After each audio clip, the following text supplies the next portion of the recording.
एक छोटा सा गांव था, वहां पर एक आदमी पहाड़ पर पत्थर तोड़ने का काम करता था। उसको अपनी जिंदगी से कोई गिला शिकवा नहीं था।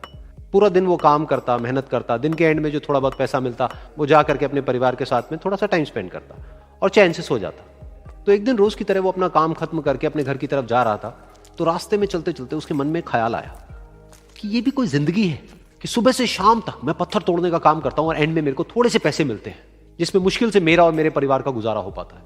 काश कुछ ऐसा हो जाए कि कहीं से मुझे कोई ऐसी शक्ति मिल जाए कि जो भी मैं चाहता हूं वो सच हो जाए। वो अपने घर पर गया, उसने खाना खाया, लेकिन उसका ध्यान खाने की तरफ नहीं था। उसके दिमाग में यही ख्याल चल रहा था। उसके बाद में वो यही सोचते सोचते सो गया। फिर नींद आने के कुछ देर बाद उसको एक सपना आया। सपने में उसने देखा कि रोज की तरह वो अपना काम खत्म करके अपने घर लौट रहा था। रास्ते में उसने एक बहुत ही बड़ा घर देखा और उसके मन में आया कि काश ये घर मेरा होता और मैं इसका मालिक होता। और उसके सोचते ही वो उस घर का मालिक बन गया। उसको यकीन ही नहीं हो रहा था कि जो उसने सोचा वो बन चुका है। लेकिन उसकी खुशी ज्यादा देर नहीं टिक पाई, क्योंकि उसको एकदम से एक शोर सुनाई दिया। उसने अपने घर के बाहर देखा कि एक बहुत बड़ी रैली निकल रही है, जिसमें बीचों बीच एक पॉलिटिशियन है जो ऐसे ऐसे हाथ हिला रहा है। और वहां पर जितने भी लोग खड़े थे सब उसके नाम के नारे लगा रहे थे, उसके आगे हाथ जोड़ करके खड़े थे, सब उसको देखने के लिए तड़प रहे थे। तब उसको यह एहसास हुआ कि मैं कितना छोटा हूं उसके आगे। और फिर उसके अंदर से एक ख्याल उठा कि काश मैं ये पॉलिटिशियन होता और मेरे पास भी इतनी ही पावर होती जितनी कि इसके पास में है। बस उसका इतना सा सोचने की देर थी, वो पॉलिटिशियन बन गया। उसकी खुशी का ठिकाना नहीं था, क्योंकि उसके आसपास में हजारों लोगों की भीड़ थी और सब उसको देखने के लिए तरस रहे थे, तड़प रहे थे। लेकिन उसकी ये खुशी भी ज्यादा देर नहीं टिक पाई। धूप बहुत ही तेज थी और उस पॉलिटिशियन को आदत नहीं थी इतनी गर्मी में रहने की। तो उस धूप की वजह से उसको चक्कर आ गए और वो बेहोश होकर के गिर गया।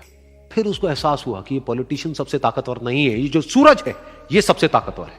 और उसके मन में आया कि काश मैं ये सूरज बन जाऊं तो मेरे आगे कोई नहीं टिक पाएगा। और उसका इतना सा सोचने की देर थी और वो सूरज बन गया। और वो खुशी से पागल हो गया, क्योंकि पूरी दुनिया को वो ही रोशन कर रहा था और पूरी दुनिया में ऐसा कोई नहीं था जो कि उसकी रोशनी को रोक सके। लेकिन उसकी ये खुशी भी ज्यादा देर टिक नहीं पाई, क्योंकि कुछ ही देर बाद आसमान में कुछ काले बादल आए जिन्होंने कि उस सूरज की रोशनी को रोक दिया। फिर उसको यह एहसास हुआ कि इस दुनिया में ऐसा भी कोई है जिसमें दम है उसकी रोशनी को रोकने का। और उसके मन में एक ख्याल उठा कि काश मैं वो बादल बन जाऊं। और वो बादल बन गया और आसमान में उड़ने लगा। उसको ऐसा लगा कि मैं आसमान में उड़ रहा हूं और अब मैं जहां चाहे वहां जा सकता हूं। लेकिन कुछ देर बाद वहां पर एक बहुत तेज हवा का झोंका आया जो कि उन बादलों को उड़ा करके ले गया। और फिर उसे ये समझ आया कि ये जो बादल हैं वो सूरज की रोशनी को तो रोक सकते हैं, लेकिन हवा को नहीं रोक सकते। ये हवा उनको बहा करके ले जाती है। फिर उसके मन में आया कि काश मैं ये हवा बन जाऊं। और वो हवा बन गया। हवा बनने के बाद में उसको अपने अंदर एक अलग ही ऊर्जा का अनुभव हुआ। वो चाहे तो आराम से बहता और चाहे तो आंधी बन करके, तूफान बन करके, जिसको भी चाहे उड़ा करके ले जाता। उसको ये विश्वास होने ही लगा कि इस दुनिया में सबसे ज्यादा शक्तिशाली मैं हूं। लेकिन तभी उसके सामने आया एक पहाड़। उसने अपनी पूरी ताकत लगा दी, लेकिन उस पहाड़ को वो इतना सा भी नहीं हिला पाया। तब उसको यह एहसास हुआ कि इस दुनिया में कोई है जो हवा से भी ज्यादा शक्तिशाली है, जिसमें दम है उस हवा को रोकने का। फिर उसके मन में आया कि काश मैं ये पहाड़ होता। और वो पहाड़ बन गया। लेकिन हर बार की तरह इस बार भी उसकी खुशी ज्यादा देर तक नहीं टिक पाई। उसको एक जानी पहचानी सी आवाज सुनाई दी और साथ ही साथ उसको दर्द होने लगा, जैसे कि कोई है जो उसको तोड़ रहा है, उसको मार रहा है। तो दर्द से वो चीखने लगा और उसके मन में आया कि काश मैं वो बन जाऊं क्योंकि इस पहाड़ को तोड़ने का दम रखता है।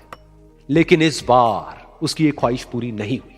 वो रोने लगा, चीखने लगा, चिल्लाने लगा। उसने अपनी पूरी जान लगा दी, लेकिन इस बार वो नहीं बन पाया। उसका दर्द बढ़ता ही चला जा रहा था और दर्द की वजह से एकदम से उसकी नींद खुली और सामने शीशा था। उसने शीशे में देखा और उसको समझ आया कि सपने में मैं वो क्यों नहीं बन पा रहा था जो मैं बनना चाहता था, क्योंकि असलियत में मैं वो ही हूं।